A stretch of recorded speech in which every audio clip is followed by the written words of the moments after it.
Yes, you're welcome back to AfroSport Now in Focus. And let's start with the Super Eagles. And the World Cup qualifiers against Rwanda and Zimbabwe is beckoning. So is Eric Chelle's first game as coach in charge, of course, will happen against Rwanda on the 21st of March. Now is released a 39-man preliminary squad for the Super Eagles. Let's go through that squad now. Goalkeepers, about 5 of them standing with Bali, number 1 at this point. Maduka Okoye, Amaso Basoje, Adele Adebayo, and Kayode Bankole. Kayode Bankole, by the way, is a member from the Remo Stars. That's the league leading side of the Nigeria Premier Football League at this moment. And defenders, we've got William Trustekon, captain, Bright Osai Samuel, Bruno Onyemache, fullback, Gabriel Osho, and Calvin Bassi, Olaoluwa Aino, Zaidu Sanusi, Igor Ogu, Jordan Towanriga, Ifeanyi Onyebuchi as well. And of course, we'll see more in the midfield area where Wilfred Ndidi, not a stranger, Alex Iwobi, Raphael Onyedika, Joseph Ayodele Aribo, Alassane Yusuf Abdullahi, Anthony Dennis, Fisayo Dele Bashiru, Christantus Uche, who's a new entrant, Frank Onyeka, and Papa Daniel Mustafa, a player of Niger Tornadoes in the Nigeria Premier Football League.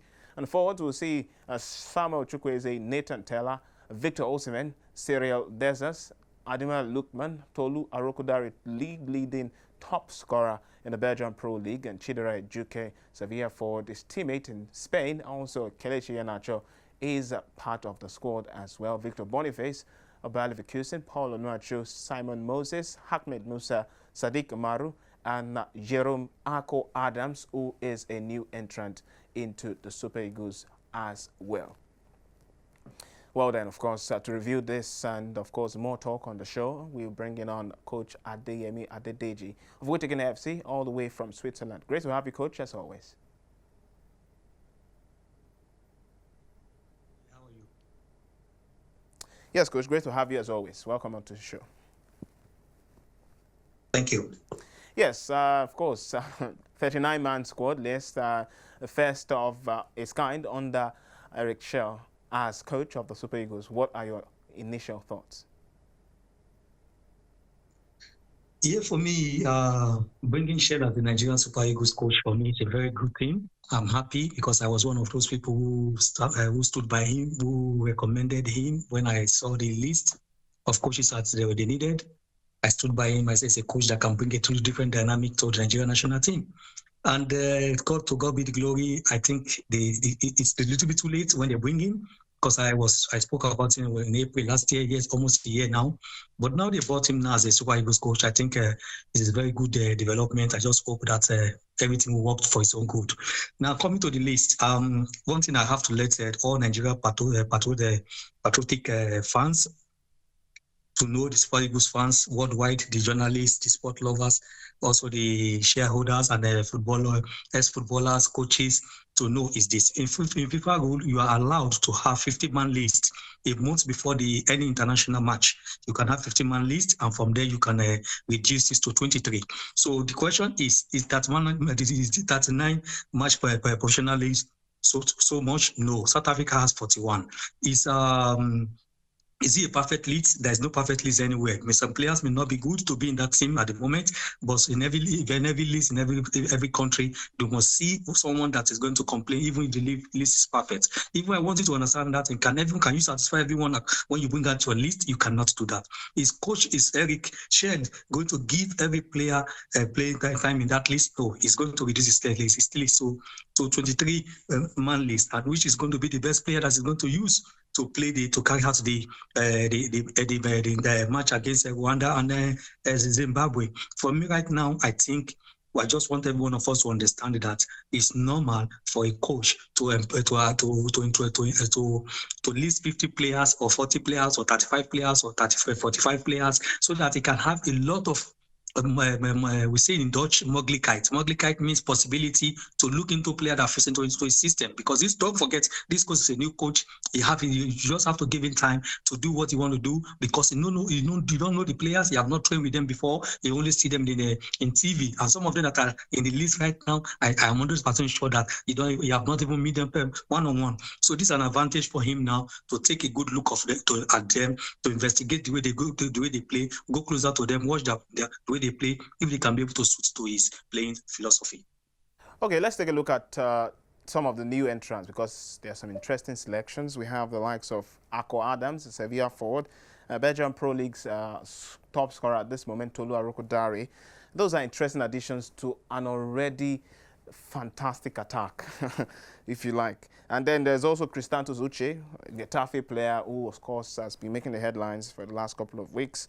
And also about 4 additions from the Nigeria Premier Football League. That's the persons of Papa Daniel Mustafa, Niger Tornadoes. There's also Kende Bankole of Remo Stars, the goalkeeper. Then we also have some other names as well, but there are about 4 of them. Ahmed Musa also is drawing a lot of talk because he's in the list. But, you know, looking at these selections that he's made, what do you make of the new entrants first? The likes of Ako Adams, the likes of players like Tolu Arokodare. If you take a deep look into this 39 player that he brought to us right now, I can take, if I have to flash back, I never see any coach that have done a surprise the way he did this surprise, because inviting players that have not have any cap in Nigeria Super Eagles before, for give them chance to come and showcase to give them hope for tomorrow, that they can also have the sense of belonging. So for me, I think the person that is doing his scouting at the moment, I think they are doing a wonderful job. They want every one of the Nigerian player that is doing well in the local league, also in diaspora, that they should have the sense of belonging, that the coach is looking towards every direction, that anyone that fit into his feelings of philosophy, that has the right mentality to bring what's needed in the field of play with the ball and without the ball, that means those people have chance. Don't forget, he said this harsh and strong word last week. He said, if you are not ready to play for me, please, the door is open, you can leave. But so to tell you that he's not a coach that depends on a player, he's a coach that is looking in different form, any player that suits, as I said before, his playing system, then the player has a chance to have a goal in the national team. Some people have made the selections to be a diplomatic one because, I mean, some people are suggesting that perhaps he doesn't want to rob the boat, you know, like probably offend some people. I mean, it's a very comprehensive list of 39 players, but then there doesn't seem to be so much disgruntled people after this list. But, you know, this will definitely have to happen at some point because this list is still going to be reduced to 23 players. Like I said, most people who think that direction, they are not a coach. I'm a coach. I'm a professional coach here in Switzerland. As long as why did FIFA allow you to have professional 50-man list before any of your international break? Is because they know that you can be able to have more alternative for you to be able to take a deep look into every player that you invited. Then you can have a rethink. Maybe somebody can have injury. Maybe somebody can be sick some days before the match, because now the FIFA law has changed. Even if you put 20-man 3 list now, you can also bring somebody at the waiting list to change that player that is sick or that have a late injury. But one thing I want you to understand: no matter how even if you bring the 23-man list, many people will still complain that why this player is there, why this player is there, why this player is there. Like I said before, I think for coach perspective, I think the reason he went towards this direction to invite some players that makes most of the Nigerian fans complaining at the moment, which I understand. Some may have less playing time. Some may be playing actively but not giving enough in their club side. But I think the coach just wants to put a calm atmosphere in his camp so that he can give a hope for those players that have not played, that have not been doing well in their previous club. But last question, just before we take a break now. Notable absentees, Ibrahim Olawon, who's been informed this season, and then Gift Urban, who has simply not got a call-up. What do you think about the omissions of these players?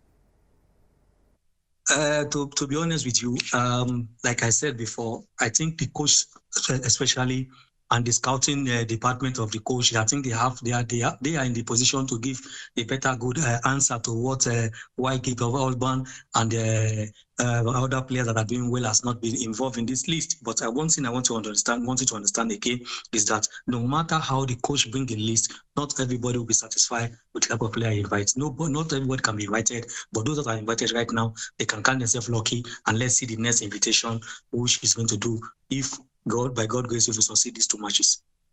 Right, let's take a break now, and surely we'll talk about the UEFA Champions League round of 16 when we come back. Stay with us.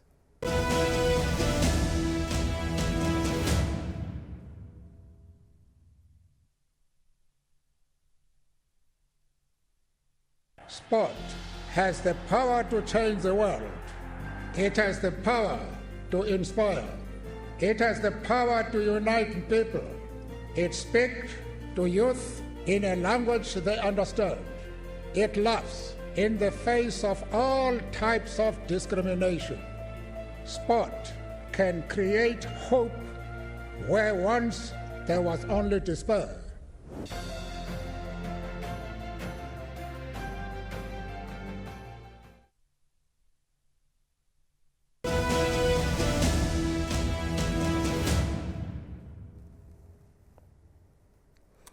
Yes, you're welcome back to AfroSport Now in Focus. Now let's take a quick look at the results on Tuesday night in the UEFA Champions League round of 16. The first leg ties, we saw them, and surely, of course, Real Madrid 2-1 up against Atletico Madrid grabbed the headlines, and we know in that one that Rodrigo Goes got the early opener, but then Julian Alvarez brought Atletico Madrid back into the game before the stage was set for Brahim Diaz, a Moroccan international, to score the winner. Elsewhere in Dutch territory, Arsenal 7 goals on the night against PSV Eindhoven, and that's a record for them as they became the first team to score 7 goals in the knockouts of the UEFA Champions League. Other results, we also saw Aston Villa claim a 3-1 victory away at Club Brugge, while Borussia Dortmund played a 1-0 draw against Lille with Karim Adeyemi on the score sheet. But let's start with a game at the Santiago Bernabeu. Coach Adeyemi Adedeji is still here, and Coach, Real Madrid have the early advantage. Yeah, this match against Real Madrid and Atletico Madrid is a very fantastic match. You can see how both of them were so determined to get the needed results. But at the end of the day, Real Madrid take their chance, and they won the match 2-1. I think it's not going to be easy for Real Madrid in the next in the second round of the game, which they are going to play next week. I think it's going to be a very difficult game for them. As long as Atletico can play the way they play yesterday, I think they have a chance to progress ahead of Madrid. But if they decide to play more defensive the way they used to play, then I think Real Madrid will carry the day at the end of the match. Right, but then there was problems with the attack. I mean, we didn't see the likes of Vinicius Jr. and Kylian Mbappe deliver as they would normally do. I said it right now. That's why I said if they play the way they played yesterday, Atletico Madrid is going to be difficult for them at home, because Atletico Madrid, we know them to be a defensive-minded team. The coach is a defensive-minded team. He likes to play 4-4-2, and the 4-4-2 is attacked from the middle part of the field. He does not go attack to go and press. He waits for opponents to come. And when I said it before in your studio last week, I said when Madrid is playing against a team that is more defensive-minded, that is more compact, they find it difficult to break down opponents, except they play the team that is more attacking. So that's what you saw yesterday. And that the more the difficult defensive-minded opponents, the more difficult for Real Madrid team to break them down. Right, so it was also a historic night for Arsenal, 7-1 winners against PSV Eindhoven at the Philly Stadion. And that, of course, made it a milestone. They are the first team to score 7 in a knockout game in the UEFA Champions League. Does this send a message to other teams in the competition that Arsenal are really looking to win this one? It's two-way coins. I don't think he sent a message, and also he did not send a message. I think what happened yesterday is that PSV, they are carried away. They believe Arsenal has a striker problem. They thought they can be able to press, high pressing, to play more offensive football against a team like Arsenal. Arsenal is a team that love dominating possession football. They like dominating football. So that is where their mistake came from. They came all out to make sure they want to counter, they want to play, they want to overplay Arsenal, but it backfire. So any team that is going to play Arsenal, they should always put it at the back of their mind that Arsenal want to dominate. They're like Manchester City, they're like Barcelona. So when you are playing Arsenal, you have to be careful with the ball and without the ball, because they are very good in transition. And that is what paid yesterday to them. You saw the goals they score through transition. So I think PSV has paid for them. I think they have learned their lesson, but it's too late to cry when the head is off because they cannot turn the result. Yeah, absolutely. And now there are big games to look forward to. Let's take a look at the fixtures. Of course, we'll see Borussia Dortmund. We saw Borussia Dortmund on Tuesday night. But then fixtures to look forward to on Wednesday night. We'll see Bayern Munich go up against Bayer Leverkusen in what is said to be an important match. Also, Benfica will host Barcelona. And we'll also see another big tie, perhaps an old-timer. Paris Saint-Germain will go up against Liverpool, and that is the one that most people want to watch. But let's quickly talk about the game in Germany now. Bayern Munich up against Bayer Leverkusen. Of course, Leverkusen did the unthinkable last season, going unbeaten, snatching the title from Bayern Munich. Do you think they can do it again? Perhaps send the German Giants packing from the round of 16? It will be very difficult for Bayer Leverkusen to knock Bayern Munich out in the Champions League, because playing in the league is different from playing in the cup game, playing like in Champions League. Bayern Munich is an old team in the Champions League. They understand the dynamic. They understand the philosophy, how to play the Champions League. Bayer Leverkusen has not played Champions League for many years. Now they only play the Europa Cup. So I think at this moment, I think that Bayern Munich has the edge, but it's going to be a very difficult undo for the Bayern Munich to climb, because Bayer Leverkusen, they understand the way Bayern Munich is playing, and they know them in and out. I think that's where the difficulty is going to come from. But I think at the end of the day, Bayern Munich can have the edge over them. All right, let's move to Portugal. Another interesting bit of action will happen there. Benfica will entertain Barcelona at the Estadio de Dragão. And, of course, Hansi Flick was speaking before the game, and he said that, look, there are no easy pathways to winning the UEFA Champions League. But if you look at their side of the draw, they've avoided a lot of top teams, and now they're facing Benfica. Could this be their best chance of winning the UEFA Champions League for the first time in 10 years? The last time they won is 2015. I think for Benfica, it's going to be very, very, very big mountain to climb, because at the moment, Barcelona is in the best form of their life. They are playing as a team. You see a lot of cohesion. You see the unity in the team. They understand one another. They play for one another with the ball, without the ball. I think maybe in Benfica they may get a result. Maybe they play a score draw, or they win 1-0. But if they get to Bayern Munich, I think to Barcelona, I think it's going to be difficult for them to knock Barcelona out of the tournament, because at the moment, Barcelona is one of the favorites to win the Champions League. Action as well in another Dutch territory. Of course, Feyenoord will entertain Inter Milan. But the big one everyone is talking about is Paris Saint-Germain entertaining Liverpool at the Parc des Princes. And, of course, another coach, Luis Enrique, was speaking confidently ahead of the game. And he said that he doesn't think Liverpool are the best team in Europe. I mean, his statement suggested that. But Liverpool topped the league phase in the UEFA Champions League, the inaugural edition, and we can also see their form. But this definitely promises a lot with both sides. Paris Saint-Germain have also not been doing badly, scoring lots of goals right, front, center, and left. For me, I'm going to root for Liverpool, because when you look at the Liverpool team right now at the moment, they have their reading, they are more balanced, they know what to do in difficult situations. I think at the moment they have a edge over Paris Saint-Germain, because Paris Saint-Germain is not a team that, for me, is not a team that is so strong to beat Liverpool. Even at home, Liverpool has a chance to have a result over there and finish it in Anfield. You see this one going the way of Liverpool, isn't it? Yeah. All right. Well, we'll see how that action pans out. At the Parc des Princes, that's where it happened. But let's check as well where other action will happen. Of course, the fixtures will tell us that. Bayern Munich and Bayer Leverkusen will play in Germany at the Allianz Arena. And then Benfica would also entertain Barcelona in Portugal at the Estadio do Grau. Inter Milan are traveling to the Netherlands to face Feyenoord, and Paris Saint-Germain will entertain Liverpool in the French capital at the Parc des Princes, precisely in what is said to be a potential all-timer. Thank you very, very much, Coach Adeyemi Adedeji, for being a part of the show as always. Thank you for having me. It's a pleasure to always be here.